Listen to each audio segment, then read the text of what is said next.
On the third night, the fire glowed brighter, as if the stories of the past had reignited it with new energy. The cool desert breeze swirled around Nal and Kato, but the warmth of the flames drew them in as they awaited their grandmother's next tale.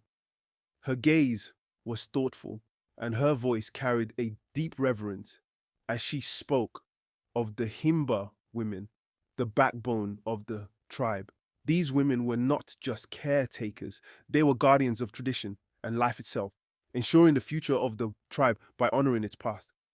Nala and Kato felt the power of their grandmother's words, realizing that the strength of these women lay in their resilience and quiet but unwavering dedication.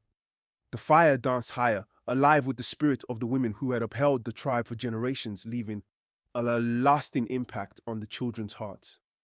Nal scoots closer to her grandmother, her eyes wide as she watches her dip her fingers into a wooden bowl filled with red ochre paste, known as Otjize.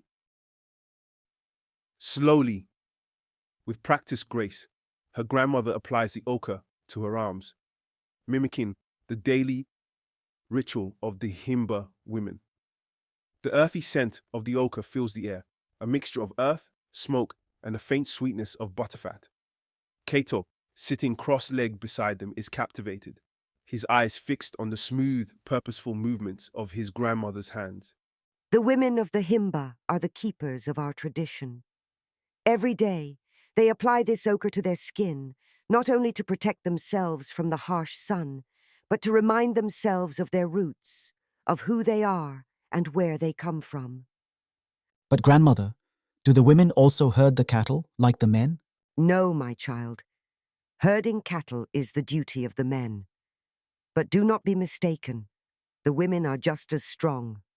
Their work is sacred too.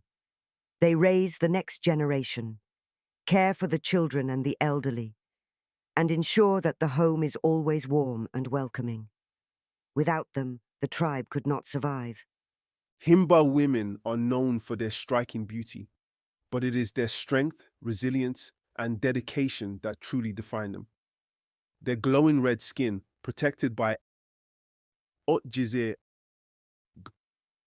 paste, symbolizes their deep connection to the earth, while their elaborate hairstyles tell the story of their lives.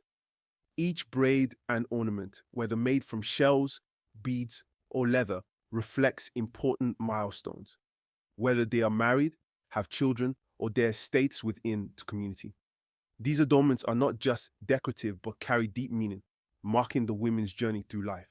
As a Himba woman's hair and adornments change with her life stages, they become a living testament to her experiences and place within the tribe.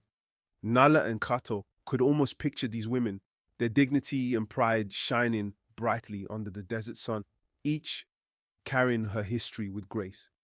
The wind picks up, rustling the branches of the trees around them, carrying with it the scent of the earth and the faint sounds of the desert. It feels as though the women of the Himba are near, their presence in the air, watching over the tribe. Nal imagines herself among them, her skin glistening with ochre, her hair styled in the same beautiful twists. She can feel the strength of the women in the air, in the earth beneath her, in the firelight that dances in her grandmother's eyes. I want to be as strong as the Himba women when I grow up, grandmother. They seem so brave and so beautiful. You already have their strength within you, Nala. Strength is not just in the work we do, but in the love and care we give to others. The Himba women are strong because they nurture life. They give life to their children, protect their families, and uphold our traditions. That same strength flows through you, my dear. You just have to find it. Nal glances down at her own hands, imagining them covered in ochre like the Himba women. She smiles, feeling a new sense of purpose stirring inside her. Beside her, Kato looks at their grandmother, intrigued by the quiet power she exudes. He had always thought strength was about herding cattle or defending the village, but tonight he was learning that strength took many forms. His respect for the women of the tribe deepened as he listened, understanding now that their role was just as critical as any other. The wind continues to hum through the trees, almost as if it carries the whispers of the Himba women themselves, silent guardians watching over their children and their homes. Nala and Kato could feel their presence in the air, in the flicker of the flames, and in the gentle strength of their grandmother's voice. The stories of the women were not just tales from the past. They were living, breathing reminders of what it meant to be a part of the Himba tribe. The work of the Himba women is never easy, but it is sacred. From gathering food to preparing meals, from raising children to caring for the elderly, every task is infused with love, care, and dedication. Their rituals, like the daily application of Ojizi, are not just for physical protection, but for spiritual connection, linking them to the earth and to their ancestors. The fire crackles softly, casting a warm glow on the faces of Nal, Kato, and their grandmother. The night deepens, but the fire's light keeps them close, a circle of warmth and unity. Nal looks up at the stars, imagining the spirits of the Himba women watching over them, and feels a new kind of strength settle in her heart. So the women hold the tribe together, don't they, grandmother? Yes, Kato. They are the heartbeat of the community. Without them, there would be no home, no family, no tradition. They are the ones who carry the wisdom of the past into the future. Nal and Kato sat in awe, listening to their grandmother's stories, with the firelight flickering softly around them.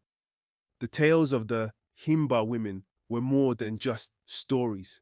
They were lessons in strength, resilience, and love. Nal felt a deep sense of pride for the women of her tribe, realizing that their beauty wasn't just in appearance, but in their spirit and dedication to their people and traditions. She understood that one day she too would carry this legacy forward, just like her grandmother and the generations before her. As the fire crackled and the wind whispered through the trees, Nala and Kato knew that the strength of the Himba women would continue to shine, like the eternal flame of their traditions. This strength, passed down through generations, would always endure, unbroken and unwavering, lighting the way for the future and ensuring the spirit of their people remained alive.